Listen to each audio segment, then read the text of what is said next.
My dear friends, if you've ever wondered how granite paving stones are made, how granite is extracted, and what else can be made from granite, be sure to watch this episode to the end on the Do Roboty channel, where we'll show you the hard physical work in a granite quarry. Let's get to work. Watching 100,000 tons of granite extracted annually?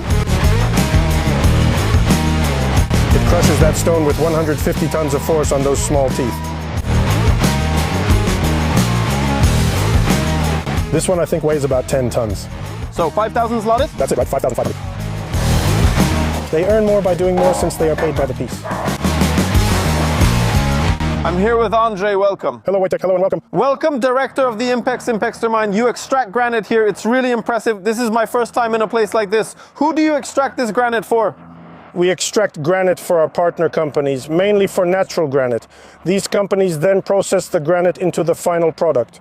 Okay, so here at the mine, you don't produce the final product? We only produce rough split stone products. Okay. And blocks for further processing into construction and road products and products for individual customers. What is most often, let's say, made from such granite? The most common products are curbstones and sidewalk slabs. Okay, so it's what we can see every day when we're driving on the roads. We see those granite curbstones. And is that the kind of product that's extracted here? How does it work?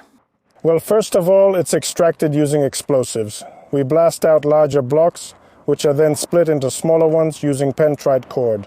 A pentrite cord is, as I tell everyone, like a clothesline for hanging laundry to dry. Only it's quite explosive, quite explosive. The clothes would dry quickly, wouldn't they? But I see, for example, the men in our background are up top, some are down there. What's the relationship? Why are we mining here? And at some point, no. Here you can see we're preparing the excavation. Here we start with the lower quality parts of the material to get to the final product. The deeper we go, the better and higher quality the product is. How do you know it will be there, or are you just finding out? Well, I'll say it a bit immodestly from experience. Well, you can also do drilling, but the mines were established before World War I. These were German lands here. In this place where these mines were created, the best stone is found. So they already knew in the 19th century where it should be extracted. If they knew in the 19th century, then with today's technology, you know even better where to go and which direction to head, right? Yes. You can verify that with drilling and geophysics. With this extraction of up to 100,000 tons per year, the documented deposit will last for 80 years. You still have 80 years of work here to extract the raw material? And we want to expand even more, so we'll be documenting more deposits around here. So do you have some kind of license, a mining concession to extract this granite here? Yes, we are the owner of the mine. We have a concession granted by the minister. We are not the owner of the granite that we extract. According to our Polish law, whatever is in the ground belongs to the state. And we have to pay a regular extraction tax. Okay. An extraction tax, but you're the one selling it. Yes. Okay, and what's the depth of this quarry? No, right here where we're standing, it's about 90-something meters to the water table, because at the bottom there's the water table and then there's another 10 meters of water depth. Is it possible to dig deeper, or do you eventually have to stop? Until it stops making economic sense. Enough. The deeper you go, the harder it gets, and economics says we stop extracting because it's unprofitable. All right, let's move on. The area is really huge. I keep saying wow because it's amazing, so make sure to stay until the end of the video. You can already subscribe to the Do Roboty channel, and we're heading to the next spot to show you some really interesting facts about granite extraction. What caught my attention, Andre, as I was walking further through this quarry is that these cranes don't have an operator nearby, right? They're actually operated from these external cabins. Yes. And this is a crane with a lifting capacity of 16 tons. There's a cabin where the crane operator works. And an interesting fact is that we managed to hire a woman as a crane operator here. But is she more precise, or? Women are always more precise and organized at work than men. Organized, and that's important too. So we mainly extract these blocks from the very bottom, right? Yes, and it doesn't need to lift it 60 meters. Okay, we remove everything here, and this material is then sent for further processing. Lower quality material is further processed. Better quality is sold to companies. Okay, all right, let's move on.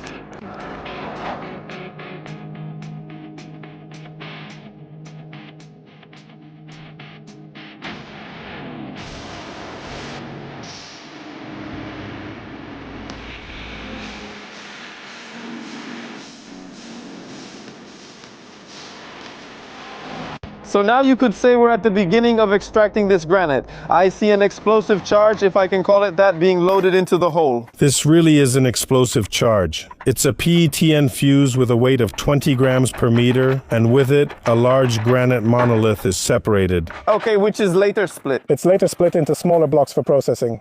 We blast them once or twice a day at each face. We have 4 faces, so blasting work is done once a day at each face. So first they drill the holes. Now we're showing this in a nutshell because the holes are already drilled. But roughly how long does it take to prepare one big monolith like this? I think about a day and a half. A day and a half? So we can't just drill ahead and go in? No. It depends how. Here we have a big monolith. The monolith weighs 960 tons, something like that. And we use about 7 kilos of explosives. 7 kilos for this? 350 meters of this cord is inserted into the holes. Okay, and in a moment we'll be heading to a safe place to set off the blast. Yes. We'll move outside the blast zone to make sure it's safe, and then we'll set off the blast. Great, so let's move on to see how it all explodes.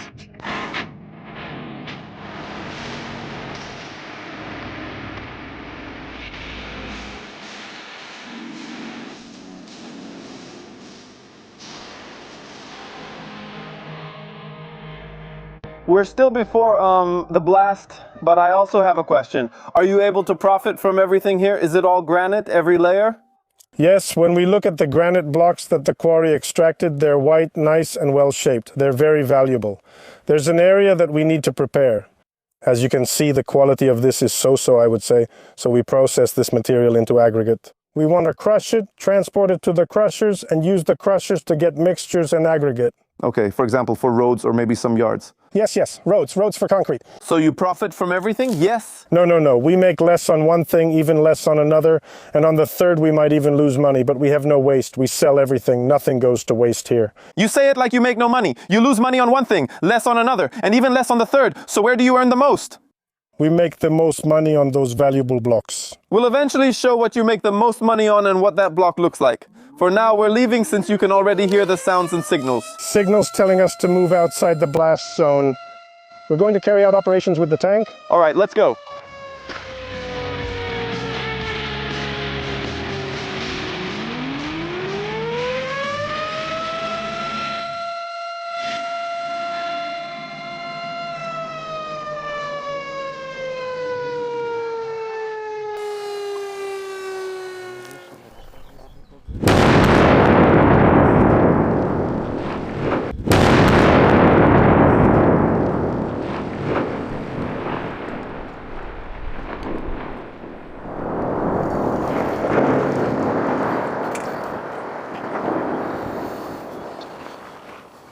We're here, Andre, after the blast. It made an impression. Yes. It's impressive. Right, well, it's kind of a small explosion. You don't really see a big effect, you know, like, wow, something suddenly fell off or rocks are flying. Not really. No, I always say that we're craftsmen. We want to blast and extract the material without destroying it. Because as we can see down here, all around, I was talking about the open pit. It's blasted to break it up so there aren't big chunks so they can fit into the crusher's throat. Is it already crushed for a specific client so you know what the final dimensions will be and where it will go? Or for now, are you just crushing it piece by piece every day and then whoever buys it is processed further? Well, this material is made specifically for natural granite. The width is 3.5 meters. They're supposed to make some fence posts or something that's 3.5 meters in size. Okay, so in a moment we'll go downstairs and the next step is that the guys will break it down into smaller blocks, which will then be taken further by the loader. And daily, what is the amount of granite extracted here? Not daily, since some days we extract nothing and just prepare, while other times we get as much as a month's output in one day, so there's no fixed amount. With well-blasted walls, breaking them down is very easy. Well, we used to extract up to 100,000 tons, 80 or 90,000 tons per year. 100,000 tons of granite extracted per year, and it's immediately a product that you either sell it or process it, right? Yes. We sell it at the warehouse. The client comes, chooses, we sell it, okay? Great. So we're going back down now to see how it's divided into smaller pieces. That's right.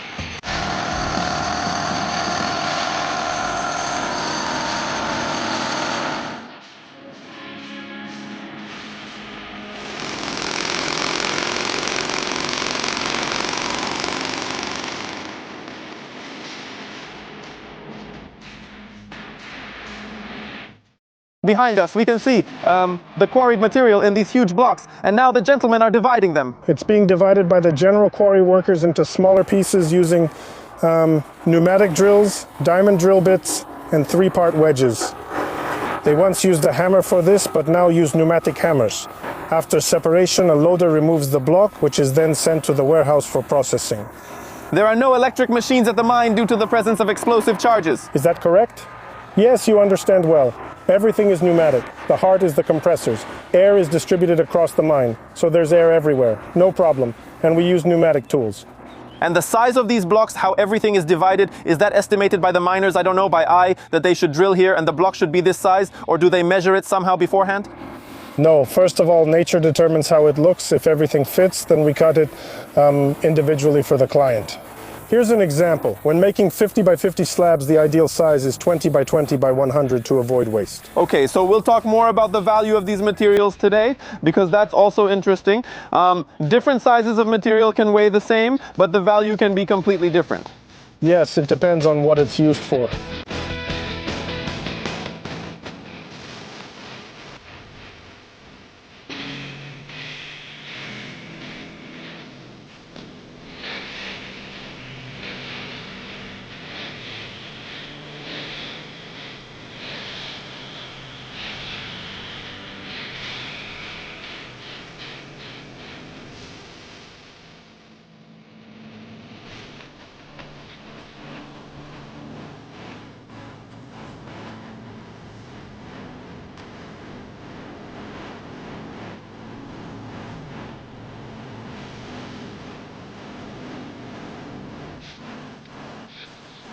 Andrzej, how many people work at this mine? We employ about 40 people in total, including everyone in the mine, support staff, and the office. Okay, but are those all miners? No, actually we have it divided by the mine as well. About 20 people work in the mine. They are divided into miners, quarry workers who work at the rock face on the drill rig extracting the granite. And helpers are also needed, such as crane operators and loader operators. So they work for you too, but they're not miners? Is someone here on a loader? Normally employed at our mine, but he drives a loader. He's a loader operator who gets certified to operate the loader. What about people? That might be the mine's biggest problem. That's a problem of our granite industry. There's a problem because young people aren't eager to work with stone anymore, since it's not an easy job. So the generation that's left, I have 2 young guys employed, both 24 years old and the rest. The average age is about 30 to 45 years old. Okay, so on one hand, as we can see, the potential of this quarry is still really big. There are hectares of land left. But looking at the people who work here, if young people aren't interested in working in the quarry, then extraction might become difficult. Yes, it will definitely be tough, but we want to introduce new technologies. We want to bring in diamond wire cutting at the site, which will make extraction easier and require fewer people to work. Okay, so there are some plans for automation, so to speak. Most people say automation will take our jobs, but as you can see here, people don't really want to work here anyway. It's the opposite. We have to automate in order to extract. So there's still potential here. You can see new extraction here, right? On this side all the time? I mean, as I said, it takes about 6 or 7 years to go from the top to the bottom, so it's not that simple. 6 or 7 years to get to the bottom. But what, for example, the deeper you go, the better the material is, right? Not always, but usually the case. Okay, because we could ask ourselves, why don't you go to the right for, say, 3 benches, but instead you mine 10 or 15 levels down here instead of just moving step by step further? It would probably be easier that way, right? No. Now I'll say this, we're moving away from cranes. We won't be uncovering and doing it with a loader because we're limited by the reach of the crane. It has a reach of 29 meters, so we can't extract anything beyond the crane's reach. Okay, so the face has to be 29 meters away. There are also loaders down there, and something moves around once it's lowered. With those cranes, So, down there, and they stayed there? Yes, but people go down every day. They go down every day. How long does it take to go down there? I think it takes them about 20 minutes to go down and 40 minutes to come up. Coming up is harder, okay? So that's an hour lost. An hour lost. Just for walking around. And I also noticed that, for example, when a crane lifts a block up, the work on the ground stops too, so that, let's say, people move away from that block, right? Yes, the crane is the one lifting those blocks up. If it goes down empty, then they work. But when we're lifting a block up, they have to move away and wait until the block is out. But when they're attaching it, then the person operating the crane has to wait again. Yes. The crane operator must wait while it's being cut out, so yes. But the pauses are here. There are pauses here, and the work isn't continuous. It's not assembly line work. So they might have time to watch your channel. Exactly. Everyone should watch the Do Roboty channel and subscribe to this channel, and we're getting back to the mining.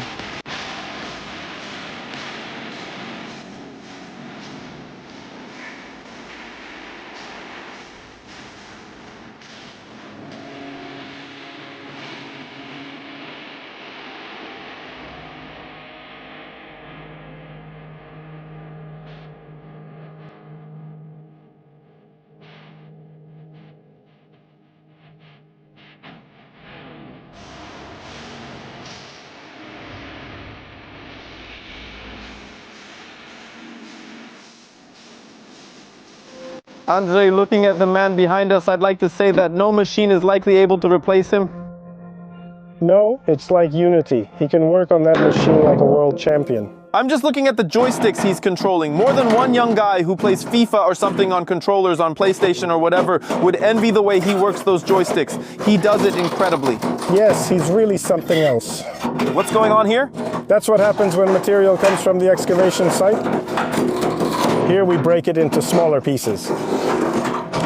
These batches, like the ones coming onto the feed table now, and from there on this feed table it goes down to the splitter. Here's an interesting fact. The splitter exerts 150 tons of force. 150 tons? 150 tons crushes this stone on these small orders. Now, as you can see, we're trying to get wall stone 20 by 20 by 40. This is regular stone, the best for building walls, things like that. Besides, this formac is processed into formac for further splitting on smaller splitters. And from there we'll make paving stones. We make paving stones for sidewalks, for roundabouts, for curbs, for paving, all kinds of paving stones. So we're saying that no material here goes to waste. But looking at what this gentleman is doing behind us, he's doing all of this by eye. He doesn't have a measuring tool when splitting, yet every piece is exactly the same size. Yes, but he's been working on this machine for 19 years, so it's like they're husband and wife. Husband and wife with one machine, incredible! And he always has, let's say, a set size for these pieces here, no? Currently, we're making standard sizes and can create any element rough split to the client's dimensions. For example, we get an order for natural granite, something like 32 by 16, and this person makes it.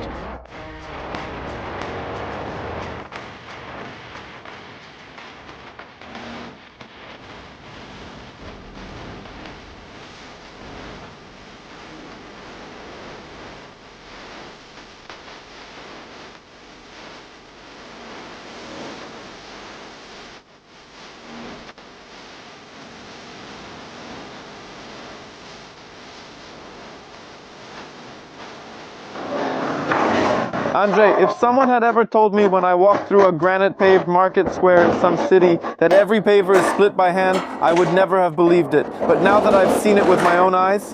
You have to see it with your own eyes. Nobody believes it unless they see it. It's like on that machine, 150 pieces are processed, the form drops to the ground, and then it's transported here to the chutes. And from the chutes, it's handed over to the machine by people manually, and the cobblestones are made. We make standard sizes, 4, 6, 8, 11, 14, 17. As you said, they can judge it all by eye and do it automatically without measuring tools. That's exactly what I see. That each cobblestone size is, you could say, almost identical one-to-one, but each is made by eye. And what, they do this for 8 hours like that. That's how it looks time-wise. They're at work for 8 hours, but as you already noticed, they don't actually work strictly 8 hours non-stop. They're not rushed, but they are paid by piece work.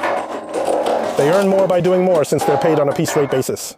Oh, really? Yes, here's an interesting fact. I know a guy at the splitting machine, a real master, who can do 250 tons in a month. And does he manage? He does. That's calculated into earnings.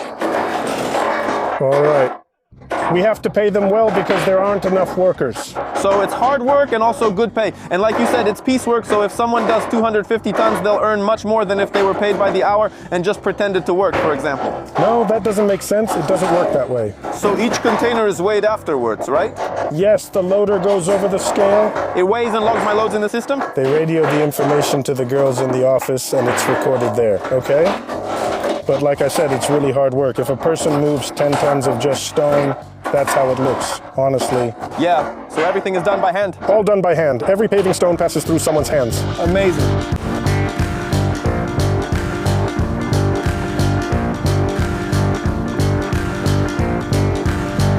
Now, Andre, we're in a place where these bigger, more regular blocks are stored. Do I understand that correctly? Yes. This is the final production stage for Regionite blocks and the storage area for finished products. But I can see that there's a difference in quality, for example, between this one and that one you can see over there in the distance. Yes, that's exactly from those surface layers. It's a worse material, it's dirty. It's most often used for building materials, road construction, curbs. Here we have material that's used for producing paving stones. This is our surplus, which we sell here to local stonemasons. Okay, and here? And these are what we call commercial grade blocks. These are sold for slabs, countertops, windowsills, and monuments. So we take this. I know the transport is already on its way to us. We'll load it onto the truck with a loader and it goes to the next plant, for example, for cutting, right? Yes, this final product is also valuable, so we also sell it to people from Poland who make monuments all over the country. Okay. And when it comes to, I don't know, the value of these blocks, to me they all look pretty similar. It's hard to estimate the price, in your opinion. Let me explain how it is in terms of price. Okay. So if we saw the blocks on this side earlier, they cost from 160 zlotys to 200 zlotys per ton. Per ton? No, we don't settle by the ton. Here, on this side, it's 200 to 250, and those commercial ones are 450 to 550 per ton. So 550, how much does it weigh? This one, I think, weighs about 10 tons. So 5,500 zlotys, is that it? 5 weighs 1,500. Okay, but you also mentioned those blocks. That are worth 1,000 zlotys. 50 zlotys. Or 500. Here, for example, we have blocks that are worth about 400 zlotys. 400 zlotys, and does the extraction take the same amount of time? Yes. Extracting these blocks is easier than extracting this rubble. Okay, still. And also, since you have both waste and, let's say, other stones that you have to crush on which, let's say, there is waste, you will still make some money, but it's rather not a lot. No. No, we won't make much. Maybe just 1 or 2 zlotys. Per ton? Per ton. Okay. So there's a markup. Huge. A markup. Yeah. And here too, looking at your history, and a bit of the plant's history too. Have you been working here for 20 years?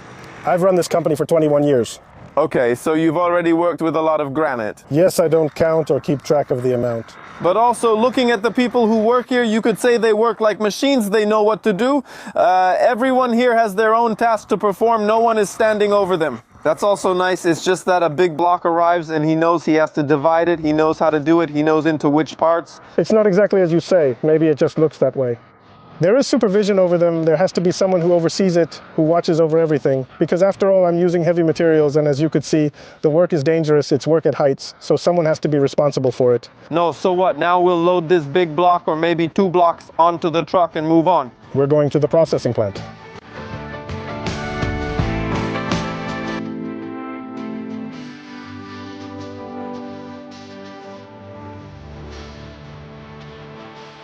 The blocks are already loaded onto the truck. Now we're heading to the cut stone products plant, so come along with us.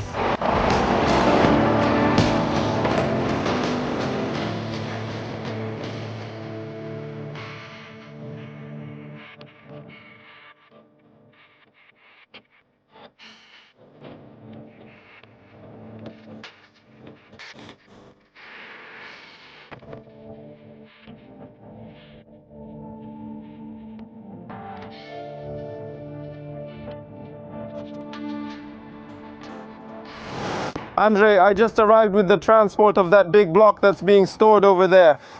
What's happening here? Blocks are stored there, which are placed on a multi-wire saw. It's a 5-wire saw that cuts them into slabs, into plates, meaning 5 cutting tools. It's a steel wire with beads attached to it, and inside the beads there's a diamond, and that diamond is the actual cutting tool. Water is needed for this. At the quarry we needed water everywhere, and here it's an essential part of the process. And it's more or less the kind of element we just transported by truck. What is the estimated time to cut such a block from top to bottom? It depends on the size, but it takes at least 1 shift, which is 8 hours. So it takes 8 hours to cut this piece? Yes. All right, that's a lot of time for 1 block like this. As we can see, here the slabs are being transported by a forklift. This is the thermal finishing station. Exactly, something is burning. Why are these slabs being burned? So that they are not rough and not slippery. For example, if you have a floor or stairs in front of your house, when it rains or in winter when there's snow, you could slip. If it's done thermally, I mean burned, then it's not so slippery. Okay, but here blocks are also cut into, for example, curbstones, as we can see, or paving slabs or tombstones.